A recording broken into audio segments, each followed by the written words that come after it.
Brought to you by Tiger Buford.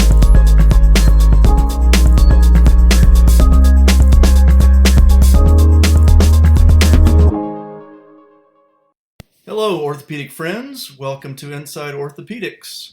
My name is Tiger. I'm an orthopedic industry insider and retained recruiter for early stage orthopedic companies. This is a real treat. This is episode number 26, titled Anatomy of a Startup: How a Startup Called Danek Became the Largest Spine Company in the World. This is the real story as told by Ted Bird, that he refers to as the growth of a spine dynasty. Ted was there. In this podcast, you will hear some great startup business practices and brilliant execution that helped Danek execute from zero to world dominance in spine. Ted is an industry friend and a veteran executive in spine and orthopedics. He was one of the first employees at Danek Medical in the early 90s and was part of the team that was responsible for dynamic growth in that period. Today, Ted is an independent strategic consultant, manager, and enjoys helping others with innovative, disruptive technologies reach success with go-to-market strategies. Enjoy. All right, so I'm live with Ted Bird here. I'm really excited about this podcast. I've been wanting to find somebody that could stitch together the story of Danek and the growth of a spine dynasty from the beginning. And Ted and I have talked about this, and he's the perfect person to tell the story. So welcome, Ted. Thank you, Tiger. It's a pleasure to be with you this afternoon and to share some of this interesting fabric of, I call it a dynasty, a spine dynasty, and how it was created and lessons learned. Terrific. Well, thanks for your time. So Ted and I have talked, and it's a long story, and it's best divided into 5 chapters. So we're going to talk about the first chapter is the early years. The second chapter is the pedicle screw saga. The third chapter is strategy and execution in the late 90s. The fourth chapter is the Medtronic acquisition. And then the fifth chapter is really interesting. It's the Danek folks that are having a continued impact on the industry today. So let's just jump into the early years. Ted, how did Danek all begin?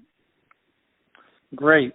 Well, I want to provide a caveat up front, and I want to be as open as I can be and provide, my knowledge. I may not have the story exactly right, but I believe everything that I provide is correct, and I really want to provide the color for the benefit of everyone listening that I joined the company in the early days in 1991, but I'm aware of the history.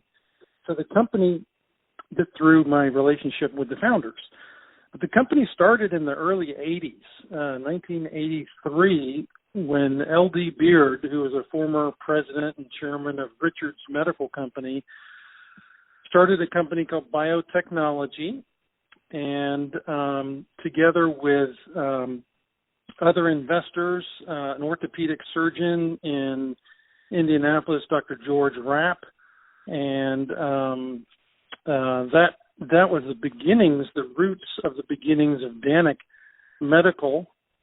They acquired a company in 1985 called Warsaw Orthopedics.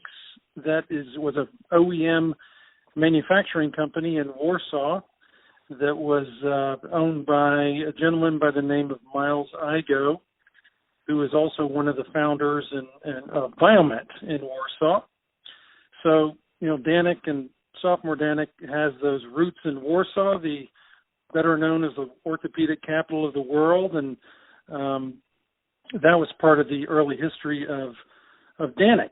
So 1983, merger and acquisition of Warsaw Orthopedics, and then in 85, they brought in Alan Olson, Alan had his own company called Danek Medical, which LD Beard asked Alan to join them mainly for the sales and marketing connections that Alan had through previously being at Richards.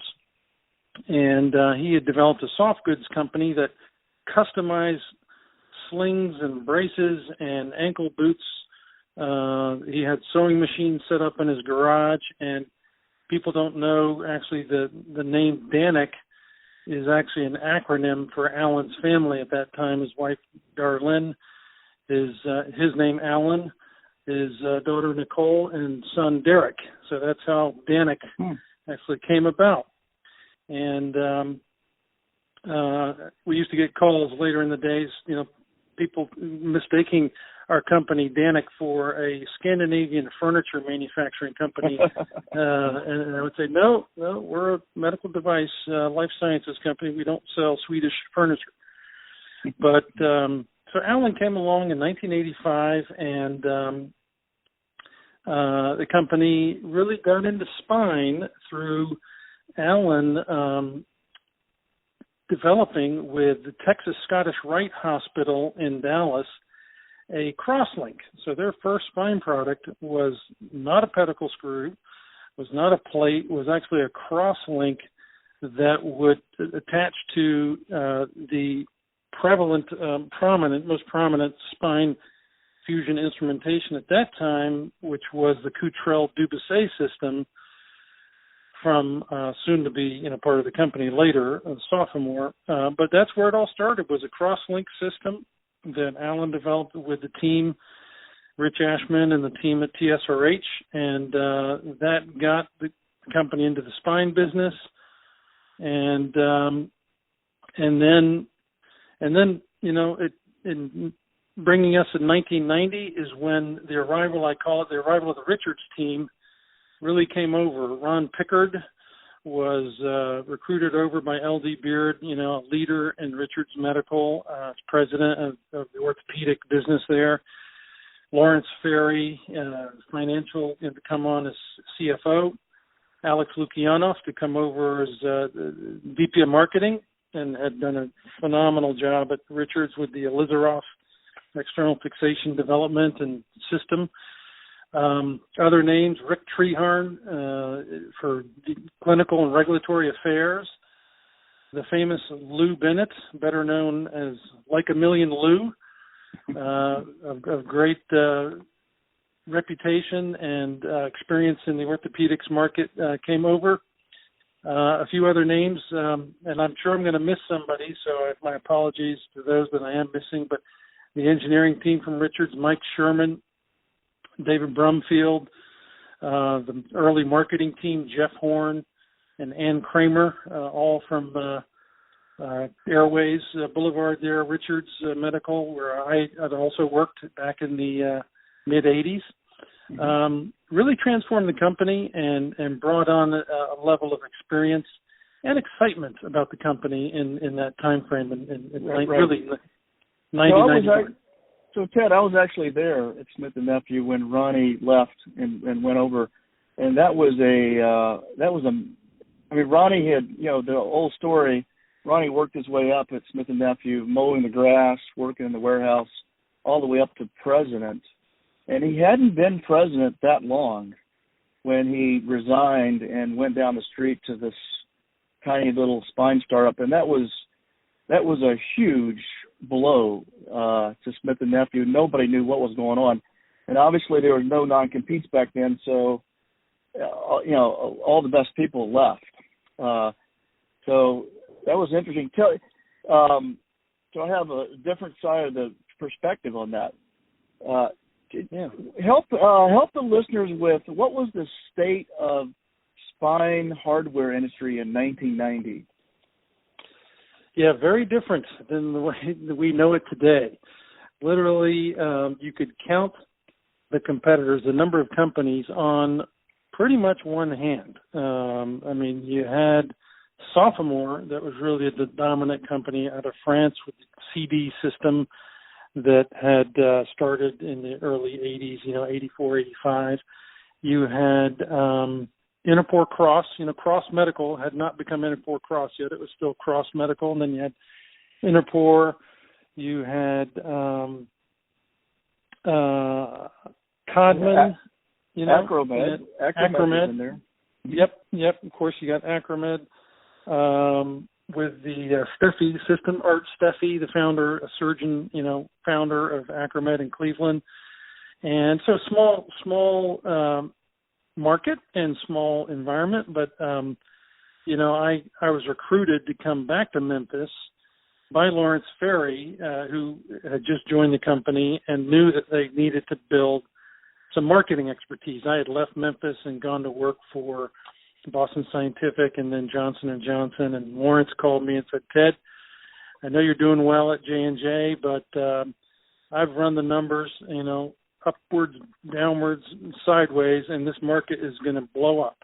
It's going to be big, and the team that's being built there, I want to introduce you to Alex Lukianoff, and love to, see if you want to join the early team here on the marketing side. So how did Lawrence know that? How did they? There was only a few companies in spine. How did you guys know that it was about to be a huge market? Well, I think that's part of I call it kind of the genius. They were kind of forward-thinking, people in general. They were looking at the demographics and saying there's not a good solution right now, the in situ fusion with the development of, and they had surgeons, Dr. Rapp, George Rapp was an orthopedic spine surgeon on the board, advising them and telling them, look, there's a better way to do this. And they could just, Lawrence and the team, and Alan Olson was phenomenal at this. He was always running charts and incredibly optimistic group, and always thinking, outside of the box. So I was actually recruited there, Tiger, if you can believe this, in late 1990, early 91, because they were already, Alan Olson had already looked into minimally invasive spine surgery and endoscopic technologies for application to the spine. And my background was, I started my career in arthroscopy, sports medicine, and GI endoscopy with micro. So I had all this experience with scopes and cameras and minimally invasive, surgical laparoscopic, surgery products from the early, late 80s, early 90s. And they said, we can use your expertise as we broaden out our horizons. Really pioneers, think about what's happening. And, a lot of the listeners may not realize back in 1990, the back was there was huge incision to get into the working space in the back. Yep. So that, they were visionaries, and as I talk more about in later chapters, as we talk about the culture and the focus of the company, always pushing the envelope, thinking about what's next, what's around the corner, and putting the investment in place and the structure in place in order to take advantage of that, and which is a big part of the story of the growth of this dynasty. So what was the impetus for the IPO? So, financing, it was the team had looked at, do we take money, venture capital money, or do we actually go public and, access capital through the public markets? And that was the other thing that Lawrence had told me. We've run the models and we feel like it's a good time for the company, even though their sales were less than, $15 million, and they only had 3 products at that time, but a big plan for the future.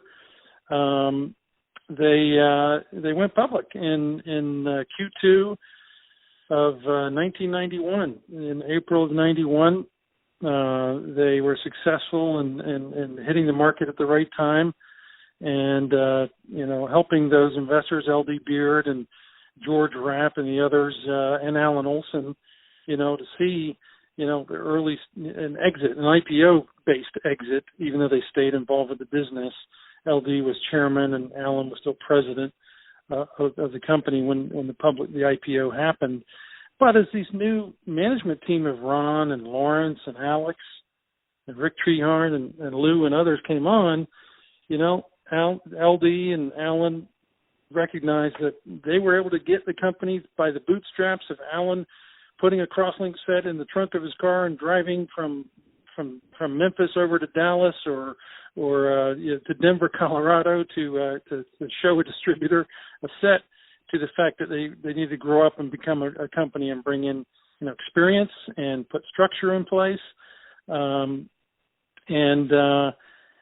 step back to let guys like Ron and Alex, a marketing genius and visionary, kind of help set the table, set the culture and the pathway for the company going forward.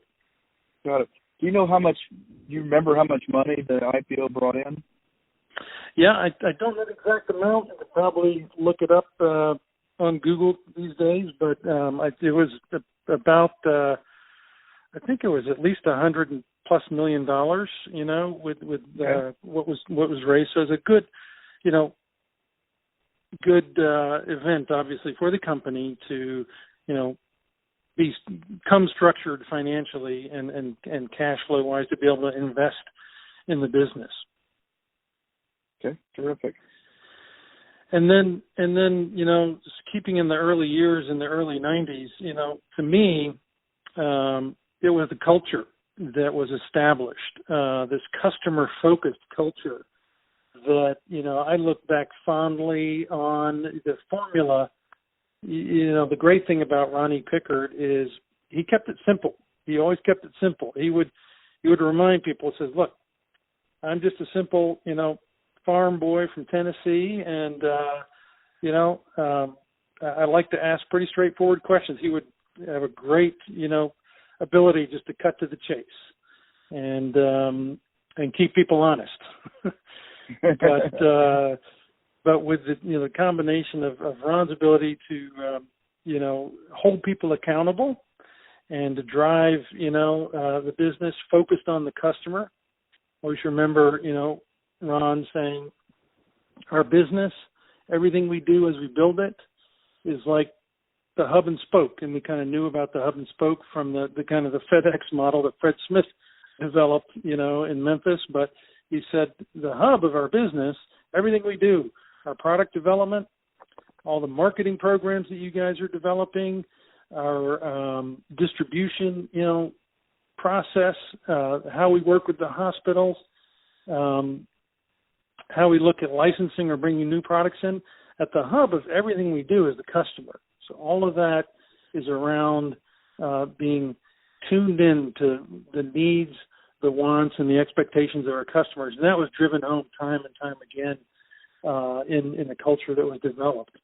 And things like the way we did VIP, we called them VIP trips. Most companies still do that today, to bring the customer to corporate to get a feel for the company, the individuals, the products. It was done, at a level which, we wanted to make it so that it was very memorable for a visitor. The way we put together the surgeon design teams on projects, we had a process where we would hold the precursor to study groups. We would hold think tanks with surgeons where we want to, ask questions about, their behavior and their practice and what's coming around the corner, what's working, what's not. Medical education programs, the founding of an independent, separate foundation. We called it the Spinal Science Advancement Foundation, where we would put on courses and they'd be kind of an arm's length, almost creating a separate, professional society that would educate fellows and residents and focus on teaching institutions. Very strategic marketing and long-term thinking too. Back then, the surgeon education was not a core competency. I mean, at all. I mean, other than the AO Foundation, which was separate from Synthes, nobody really did that. They didn't invest in that. Brilliant. Right. So that aspect of the strategy was really well done, and a passion for excellence. The theme, we actually had T-shirts printed up called "Customer First," to reinforce the culture that we were establishing and growing as the company started to rapidly expand and grow. And Danek Medical was known as the spine specialist. That was the other kind of a service trademark that we had. And a good example of that is the quality of the sales training and the expectation of the knowledge of spinal anatomy that was required not only by our distributors and sales reps, but our employees, had to take a test. And the team that built that program and Lou Bennett, who was very involved in developing that program, expanding that program, and then even taking it beyond just distributors to surgeons, where the programs for physician services that Lou would be available to provide with all of his expertise in the marketplace of working with surgeon groups. The company developed an entire, reimbursement and coding support, practice management support, really thinking about what's important to the doctor besides the implant and the instrument in their hands. It's how they, are successful business-wise. And so kind of out-of-the-box thinking that was applied to the whole strategic effort at Danek at that time. Strategically, Tiger, the other thing was the other programs that were put in place beyond the surgeon education programs and the foundations like the SSAF, Spinal Science Advancement Foundation, and focus on young surgeons, fellows and residents. Strategically, we would look at who was in line, who were the up-and-coming, surgeons in NASS or the Scoliosis Research Society. What did that presidential line look like? You would know 3 to 5 years out who was ascending into a place of leadership in those professional societies, and we would make it our business to form a relationship with those people, because those were the key opinion leaders. Those were the ones that would be at the podium and influencing the rest of the marketplace. So we were very strategic about, as we built our development teams, our product development teams, and our marketing and education programs, to focus on those key opinion leaders. And then being responsive, building the capability to build a custom or a special with being no more than 2-week turnaround time. And we even had a goal when a customer would come in to visit headquarters for a visit, that early days of pre-3D printing, but as an engineer, you would know, Tiger, that the ability to build wax and plastic models, we would have the surgeon draw out his idea in the morning, and then the engineers would go crank it out, and by the afternoon, before they left, we'd come back and show it to them and say, was this what you were thinking about? Did you want that in stainless steel or titanium? and deliver it, 2 weeks later. And that is impressive. That really impresses a surgeon with an idea that they want to work with this company, because they're, today you talk to surgeons and they're in contract negotiations for months before the company can respond. Yep. So our goal was to wow. There's business books at that time were written about wowing your customer, and we were applying that in the way we our goal was that we want to do business in a way where our customers and our distributors that we count as customers want to do business with us, make it easy to do business. So even as the company grew and, bureaucratic, process started to get in the way, that's where Ronnie Pickard would come in and break it down and have us break it down and say, make this easier. And I think that's what, allowed not allowed, but created, the momentum of tremendous growth for the company as it, evolved from Danek to Sophomore Danek. And that takes us to June of 1993, when Danek acquired one of their biggest competitors in the Berck-Plage, France, near the beaches of Normandy. Sophomore, which stands for, in French, company that makes orthopedic products.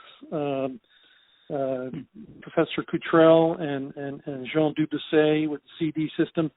But that was a powerhouse strategic move by Danek to create, the powerhouse that is still number one today, Medtronic, spine, in that only maybe 10% of Danek's business in 1993 was outside the U.S., was international.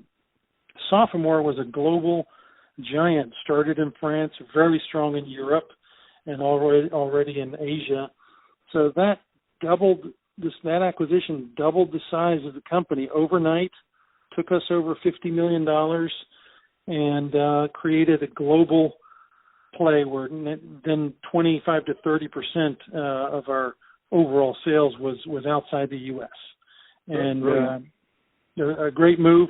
People ask, why wasn't it called Danek Sophomore since you acquired Sophomore?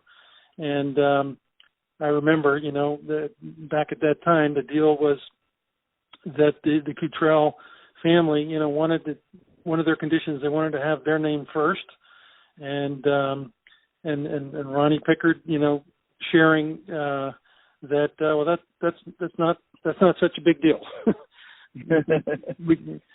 We'll make that happen. We'll even create a new logo. It'll be Sophomore Danek, and let's shake hands and let's get this done and work together. So Ronnie wanted control. Yeah. So tell me, Ted. So I've heard it was a cashless merger, a cashless sort of acquisition merger. Yeah, it was done as a merger versus an acquisition, for tax benefit. So the financial team and advisors were very smart, as we talked about earlier, about doing the IPO early and putting themselves in a great position to be able to dominate and grow that company. So the tax benefits of the merger of the assets was a phenomenal and attractive thing to the company at that time.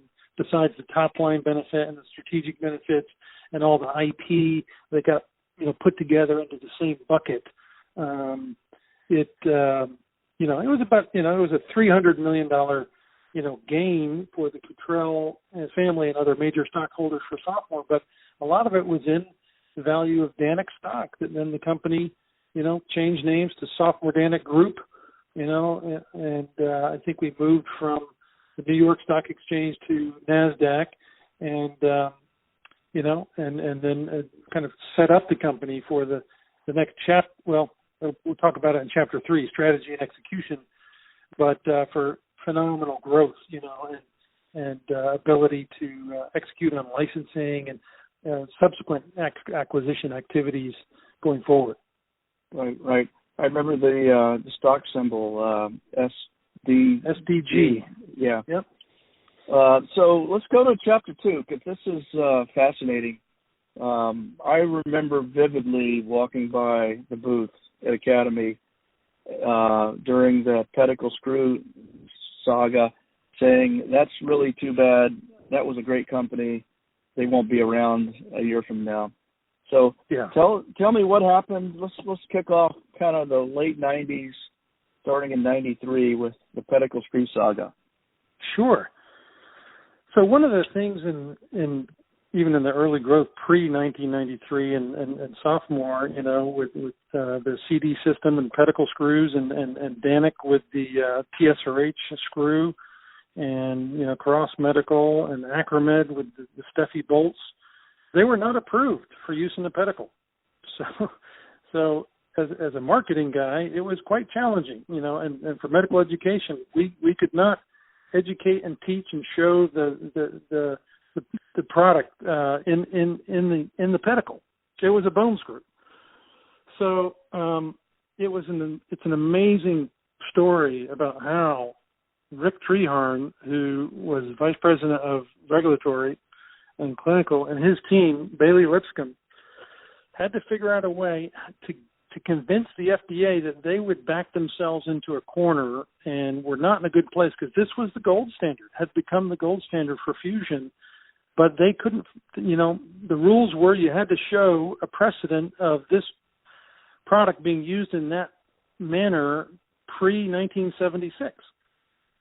So Rick Treharn and Bailey Lipscomb, with help from surgeons in the field, went back to Dr. Harrington, who was, obviously you had to use the Harrington rods with Zimmer back in the day in the early 70s, and went to visit, the Harrington Institute in Kansas City, and literally found his secretary that had all of his notes, and they had to produce an invoice that showed that this product not only was used but had been sold by Zimmer. Yep. Right. So the secretary told, I think it was Bailey Lipscomb, that, well, I actually sent that to the Smithsonian Institute in Washington, so you'll have to contact them. So Bailey, and this is where I think I got it right, because I remember hearing the story from Bailey and Rick, ended up going up to the Smithsonian Institute and tracking down this box, going into the bowels of one of the museums there to find Dr. Harrington's box and dig out an invoice and some of the notes to be able to take it to the FDA and say, here's the evidence. And this was around this 1993 timeframe. So just getting a 510K was part of it, and part of I call the pedicle screw saga. And Sophomore Danek was the first one. We convinced the FDA to correct, their position they had kind of put themselves in, and gave them the tools that they needed to be able to do that. And we announced at our national sales meeting in, I believe it was 1994, the first 510K for a pedicle screw with great, fanfare. And Bailey, hopefully got a nice bonus that year. So that's a great story. Not only is it superhuman effort to go out and find the sale 376, but the story behind that is you have to give the FDA a way to say yes. You have to take the risk away from the FDA, and that's exactly what you guys did. Yep. So then on to the plaintiff attorneys. So if you remember, those of you from Memphis, even yourself, I know you were at Wright Medical at one point, but remember when it was Dow Corning Wright? Oh, yeah. The company had, the breast implant division, but of course the plaintiff attorneys had a big win against, silicone breast implants and made a lot of money. And then they started looking around about where can we go next? Right. And one of them identified this issue with the fact that in orthopedics, there was a product that was not approved for its use in the spine, which is the other reason for the urgency of us getting, a 510K for its use so we could properly train and market, according to the on-label indications. But these plaintiff attorneys went after initially primarily Acromed and Art Steffi. And I remember the NAS meeting in 1993, in the fall of 1993, was in San Diego. And we were warned that 2020, the, investigative channel, it was on the investigative, show, was going to have a camera crew, making the rounds at the meeting. And again, there was probably only, 30 companies overall in the exhibit hall back then total, or less. And all of a sudden these camera crews were like taking pictures, and we were like, uh-oh, duck, look the other way, don't want to get in that shot. And then, we were trying to keep track of what was going on. The episode was aired on, I can't remember the exact date, but it was a Saturday evening or Friday evening in December, and it was the same night as the holiday, the Sophomore Danek holiday party. And I remember we actually set up a TV screen in a separate room, to watch this episode. It was, if you go back and probably look, it's probably on YouTube somewhere. I haven't tried to look at it. It was really aimed at Art Steffi pretty hard because he was really, contesting, the FDA, and they went after, some surgeons and set up a bunch of patients that supposedly had back pain, but it turned out later they were fake. They weren't real patients necessarily. Anyway, so the market, huge impact on the market. It became a big deal, and all these plaintiffs' attorneys were pushing for a class action lawsuit after that in 1994. So as you were probably at the Academy in March of that next year, it was out there. It's like, the party's over. The market that was growing double-digit 20, 30% in 1994 flattened out. The growth disappeared. Many of the surgeons and the new, the neurosurgeons that wanting to get into doing spinal fusion surgery walked away, a lot of them. And the market, so everyone thought, oh, well, this party's over. And so by 1995, it came to a head. A judge in Philadelphia certified that the class action was denied. So they would have to pursue the lawsuits individually, state by state. And it was going to get expensive and drawn out, but these plaintiff attorneys had a huge war chest, and it became just a huge distraction. They were leveling lawsuits against the professional societies like the NAS, AANS, claiming that the surgeons were in collusion with industry, on a product that was not good and shouldn't be used and was off label at the time. And the key event, Tiger, was the strategic decision by Ronnie Pickard and the leaders at Danek, at Sophomore Danek, to not give in, because it just wasn't right. And Alan Olson, who had kind of retired and left, but asked to come back in and help fight these lawsuits, the team decided, no, we are going to fight this. So Acromed, our biggest competitor at the time, was not in, I assume, not in as good a financial position, established a $100 million settlement fund. And that announcement came out in December of 1996. And, the team at Sophomore Danek was like, well, thank you, Jim Robeson and Acromed. That's not our position. We are going to defend this industry because that's the right thing to do. They took a pre-tax $50 million charge out against the financials to cover the uninsured costs of defending all these lawsuits. And at that time, I was, leader in the marketing side, and we precursor to social media. Back then the fax machine was still a tool. Mm-hmm. We would do fax blasts where we would communicate with the entire marketplace and all of the surgeon list in the database that we have to tell our side of the story and basically say, this is not right.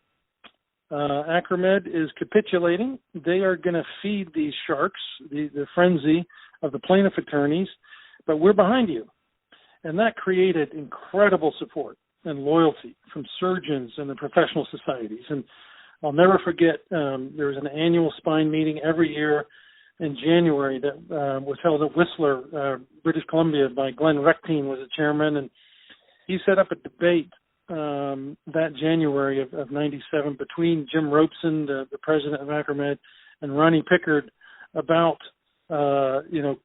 plaintiff attorneys and who's right and who's wrong. And there was such passion, from the audience, from the surgeons.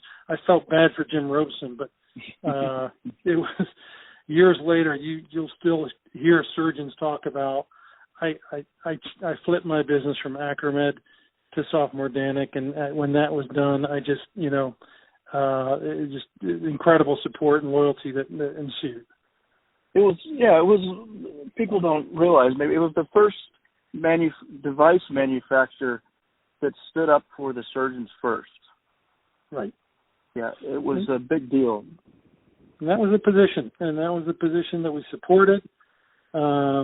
We communicated it. We were very aggressive about, putting the word out about what we stood for and why this was important. And it paid incredible dividends, I think, as the market started to come back and recover from the flattening out and the drop in the growth rate. And Sophomore Danek, really stepped up, and not just with the market share top line revenue position, but with the, de facto, leadership position for the industry, moved forward and helped the whole market, recover and grow. Right. So help us with some numbers here. So Sophomore Danek allocated $50 million to fight the lawsuit state by state. How big? What were the gross sales at that point? How big was the gamble?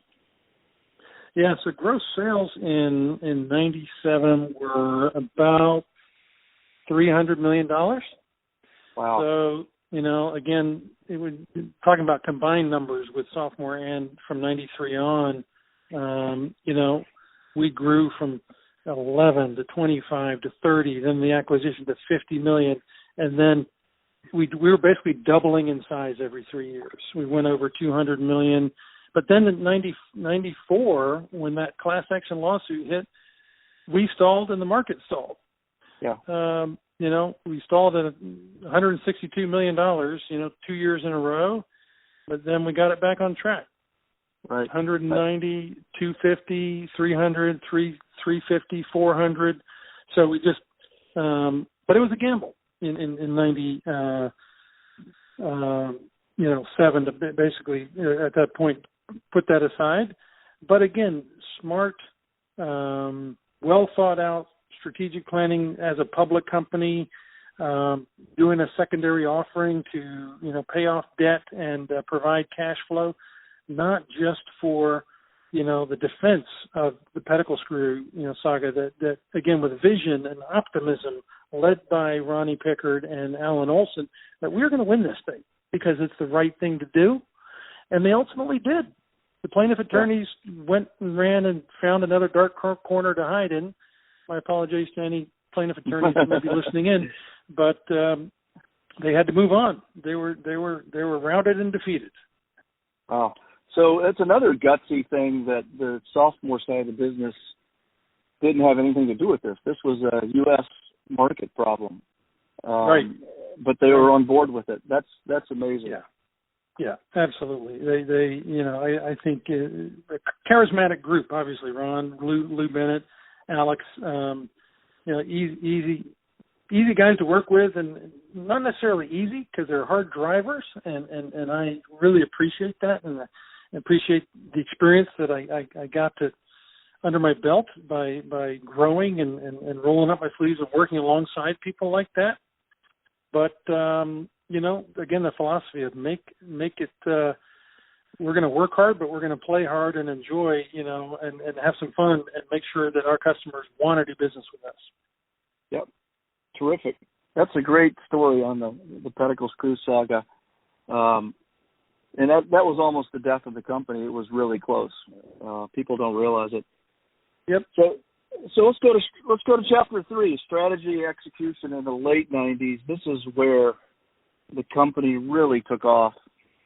Yeah. Take us there. Yep. So the building blocks as the market recovered and the company continued to evolve.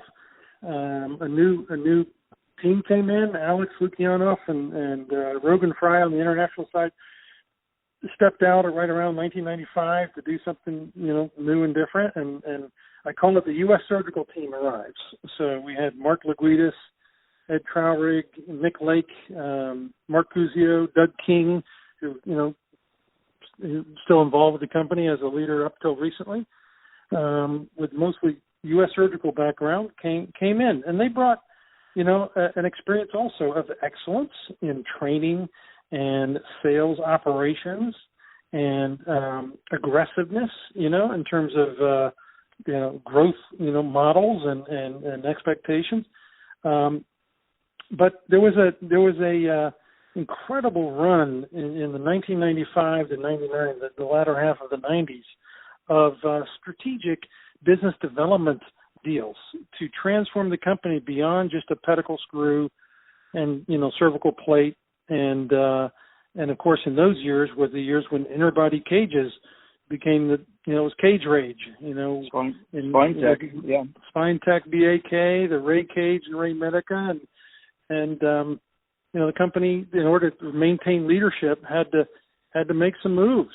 So one of the moves they made, just to speak to the cage situation, they kind of caught a little flat-footed and not being able to introduce a titanium cylindrical cage at the same time Spine Tech was in 1997. But they said, well, we're going to do that, but it's going to take us 18 months to get that to the market. We're going to introduce a allograft bone bowel cage. So they licensed from the University of Florida Tissue Bank cortical bone bowel, and spun it and marketed it as a natural alternative to titanium until they could get their own, titanium product launched. But of course, University of Florida Tissue Bank was a precursor to RTI, and also did an injectable bone paste product called Osteofill. This is all in 1996. But the big biologic story was actually the year before that. 1995 was licensing BMP from Genetics Institute and putting up $50 million for the licensing rights on a program that was going to take a PMA and preclinical and animal studies. It was going to be a 10-year program before they could get payback. So that was a big deal for the company in 1995 when sales were right around $200 million to put up $50 million. At the same time, they were putting aside $50 million to fight plaintiffs' attorneys to make the BMP bet. Yeah, that was. I remember reading that story and talking to people. I mean, that was an incredible thing. To spend $50 million on literally a molecule that would not be a product for 10 years. Yeah. That a lot of people thought that was just crazy. Yep.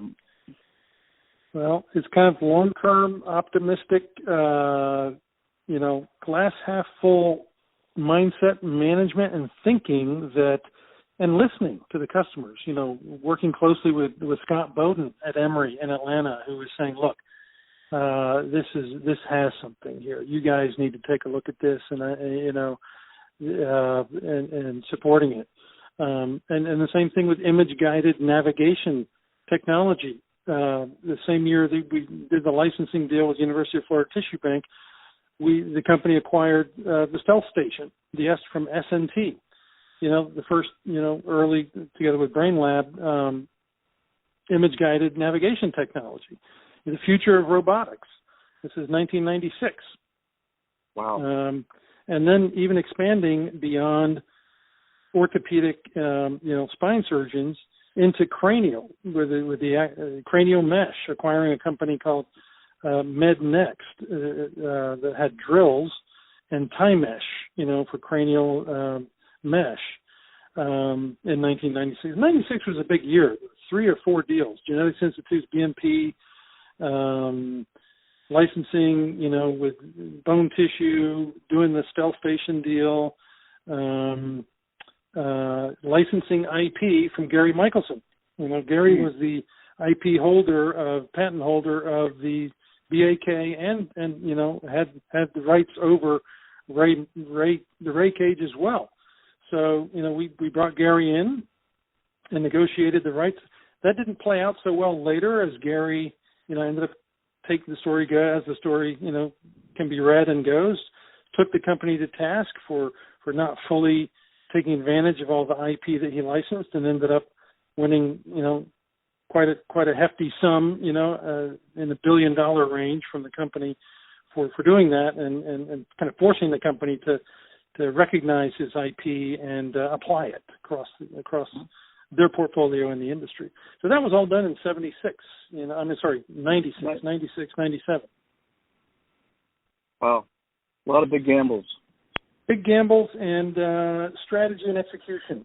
Growth. Driven by the team at that point. Ron continued to evolve the senior leadership team and brought in Bob Compton. Jim Galogly, was there, during that time. We also had Richard's roots and ENT roots. People just not afraid. Ken Hayes, brought in for the stealth and restructured the company from being all products in one area to setting up strategic business units, one just for thoracolumbar products with the president, one just for cervical products, one for biologics products, and one just for interbody products. And that's when Michael DeMaine was brought in, again, through another Richards contact, and flown back to Memphis from Australia, where he was country manager for Smith & Nephew, to come in as president of the interbody group, ultimately, to take the reins from Ron Pickard later in the evolution of the company. But, it's incredible moves, forward thinking, and, again, with the customer being at the focus and the hub of everything that the company did. Right. So that takes us to chapter 4. So 1999, the big acquisition by Medtronic. So tell us the story of how that happened and what were the changes. So, the announcement was kind of, it was known at the very end of the year in 98. I remember, again, the NASS meeting was a big annual meeting. It was in Chicago that year, and it was kind of interesting that this company, Medtronic, just happened to have a booth right next to ours, and they were a STEM company, neurostimulation company, and their people were very interested in our products. And I wasn't part of the transition or acquisition team, but then, I reported into the chief operating officer, and he shared with me this is going to happen. So it was announced and then closed in January, announced in December of 98 and closed in 99, and as a leader on the executive team responsible for, at that time, global medical education and emerging technologies, together with Mike Sherman. I started doing some of the transition work with the folks in Minneapolis. So, I started to see, having had the experience of being with smaller companies and, bigger companies like Johnson & Johnson, but smaller companies like Daneks before they were part of Smith & Nephew. And I could see that, as questions were being asked, as I was sharing how we did things, with the focus as a nimble, go dynamic company, even though we were, approaching $500 million of revenue, we were doing these think tanks where we would take a group of combined neurosurgeons and orthopedic surgeons to talk about, being one spine surgeon and taking annually a group up to Alaska. And they, this was pre-AdvaMed. So then AdvaMed started to come in and they were asking, what were you doing in these think tanks? Were you actually talking about business? I saw a picture of salmon fishing. Were you actually salmon fishing, and who paid for that? So, it was clear, that to me that, the dynamics would change. It wouldn't be the ability to be as dynamic as we had been, kind of a big company with a startup mentality was going to go away. And I was the first one to leave. So, I stayed for about 9 months, and I left in December of 99 after the acquisition was announced. They were hands off. I think the company continued to grow phenomenally still through the early 2000s. BMP was launched in 2000s, I think 2001, 2002. Obviously, that was a big shot in the arm in growth. But things slowly but surely, right. I left. John Pafford left, Ronnie Pickard left, and Lawrence, left, and Alex had left in 95, and, had got Nuvasive started, and then Keith Valentine and Pat Miles, ended up coming back around and joining Alex, and created kind of that culture and that focus that we applied and benefited from in the 90s into that model. at NuVasive, and obviously the 2000s and that next decade and beyond were phenomenal because it was a formula that wasn't that difficult. Keep the customer the focus, keep the innovation the focus, keep thinking outside of the box, do things differently. And, still today, I would live and die by that. That's it works. You just have to execute. Yeah. Right. So let's go to chapter 5 and talk about the kind of the long-lasting effects of the Daneks group and what they're doing today. Yeah. So it's pretty phenomenal to take a look at, and I started making a list of, and I know I'll miss a few names, and I apologize up front. I tried to identify those that clearly, are still in the market today and had an impact. And I started to mention NuVasive, but Alex, Keith and Pat, phenomenal leadership team, built a culture, built a dynamic business with, changing paradigms, basically. Instead of employees in the early days, they weren't employees, they were called share owners. There was a sign as you enter the parking lot at NuVasive, the share owner parking lot. And everyone had a piece of it with stock options and ability to have long-term, vested interest. You look at, that the team has changed now and moved on, and Keith is running C-Spine, as CEO, and Pat's, moved over in that same zip code neighborhood of San Diego to Alpha Tech as chairman and CEO. And, applying those formulas of customer focus, innovation, and responsiveness, and differentiating yourself. Then you look at, Tiger, other, major players that are currently being led by individuals that grew up in that environment of the 90s.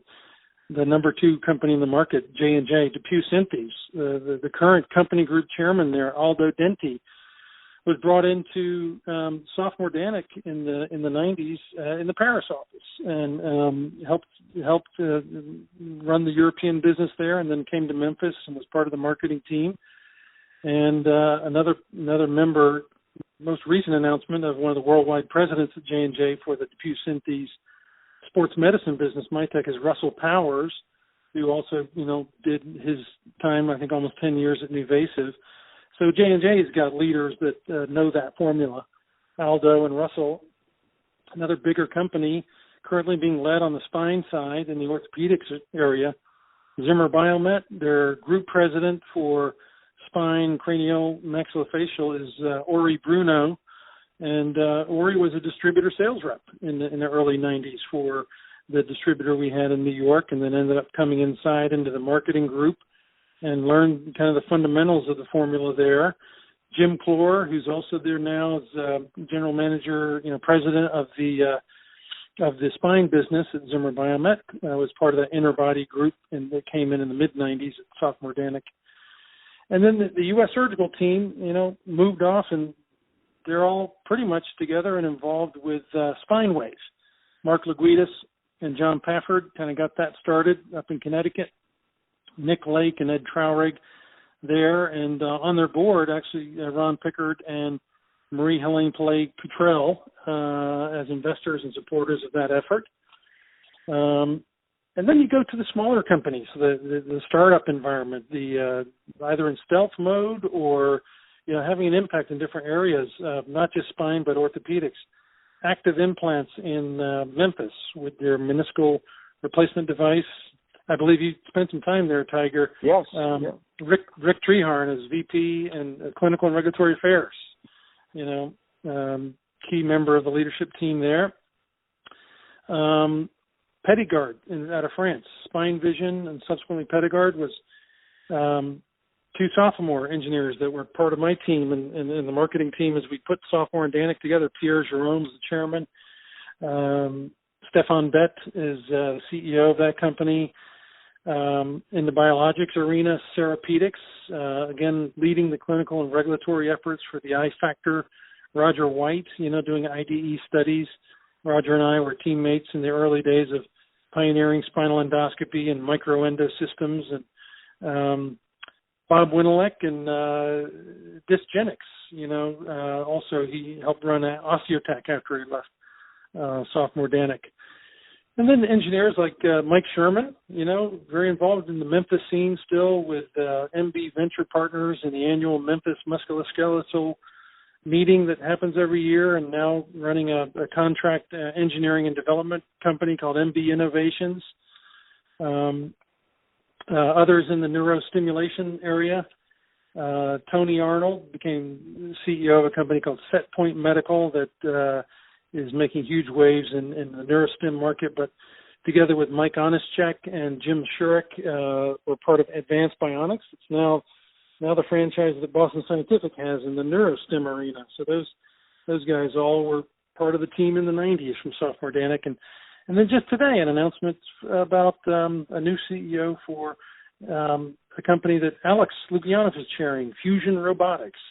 Brad Clayton announced as CEO, and Alex has got a number of stealth mode companies, so it's exciting that he's applying his, dynamic, genius, forward-thinking thought process to companies like Fusion Robotics and Durastat and Tissue Differentiation Intelligence. So to me, there's a lot of excitement in the marketplace where you look at the margins, you look at the startup environment that you specialize in, Tiger, and the future is bright despite the battles that go on today, and the difficulty in getting pedicle screws and cervical plates and cages approved by the GPOs.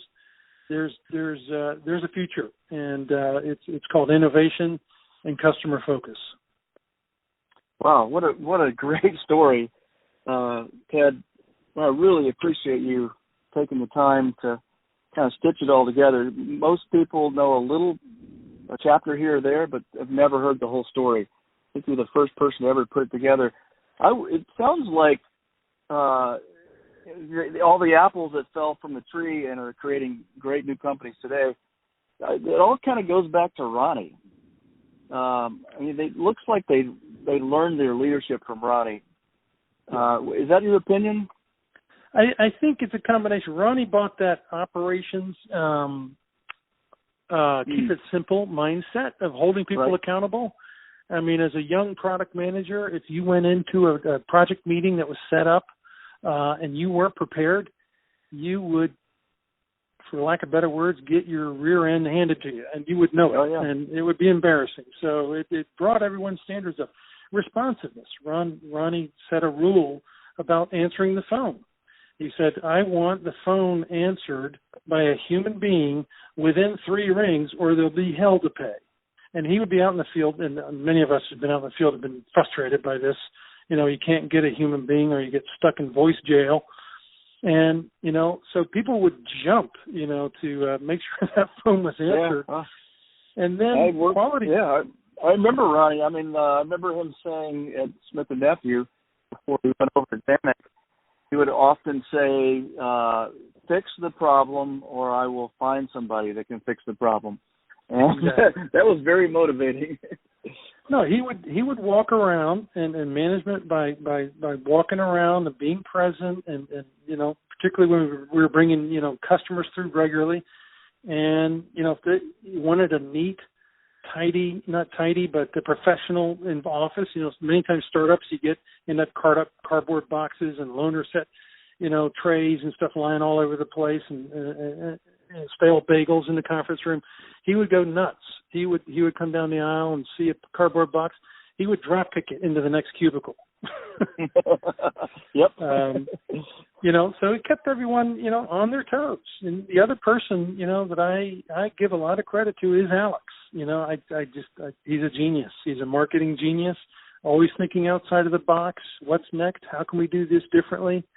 He put I remember in his office when he was VP of marketing before, he got promoted into the president role, an ad agency, he had to do up a newspaper headline saying, Danek Medical, 60% market share, dominating the market. I think we got there close, in the 93, 94 period, I think we got up to close to 50%. But, he kind of set the vision for the company and the culture on the customer first front. and continues to do that. Did that with NuVasive, and I expect great things to still come, from any startup company he's involved with. Right. I mean, Alex was there when NuVasive was just a neural stimulation, and took the company from nothing to number 2 in the spine market. Maybe number three, number three, not quite number 2 before he left. Right up to $1 billion. Yeah, unbelievable. Yep. Unbelievable. Well, there's some great stories in here, Ted, that a lot of startups can learn from. Yeah, I've often, I feel blessed to have had the opportunity to have the experience, and people have said you should write a book, Ted. You had that opportunity. So this may be the start of my book. We've got 5 chapters so far, but right. Again, I apologize to those that are listening that I left out. There's many other players that were part of the team, and it was truly a team effort. But I think everyone would agree, and in the field, the distributors like Doug Kraft and others from the very beginning that were cheerleaders I think he was a distributor of biotechnology even before it was Danek Medical. So just an incredible, legacy and team. And for those, at Medtronic today that are listening in, they do have the Museum of Spine Surgery there, but I don't know if it's open to the public, but this at least gives those that aren't able to visit that museum to know some of the inside story of what created the what I call the dynasty, because it continues to bring new and other companies and formulas for management success into the market today. Yep, that's terrific. So you may have started something. It may be the beginning of a book. I'm sure people will reach out to you. So what's the best way for somebody to contact you, Ted? Yeah, the best way would be probably just look me up, Ted Bird, B-I-R-D, on LinkedIn, or my company's Bird Medical Group, tbirdmedical@gmail.com. Shoot me an email. I'll wait for Steven Spielberg to, ask me about the movie rights, but I'll probably have to share that with Ronnie and Alex or others. But this has been a lot of fun, kind of noting it down as a great idea. I appreciate you asking me to share. I'm not the ultimate authority. It was a team effort, but it was a phenomenal time. I think there's great lessons to be learned from the application of, startup mentality, hard work ethic, working smart, focusing on the customer, and getting up and doing it again every day. It really is an exciting, way to do business. Terrific. Well, hey, thanks again for your time and, wow, all the great detail. And I'm sure you will hear from many in the industry. That's a wrap. Thanks, Ted. Appreciate Thank you, it. Tiger. Have a good afternoon. All right. Bye-bye. Bye-bye. So that's a wrap. Hope you enjoyed the story of Danek. As always, don't forget to subscribe and thank tigerbuford.com for your next key hire. Keep innovating, my friends.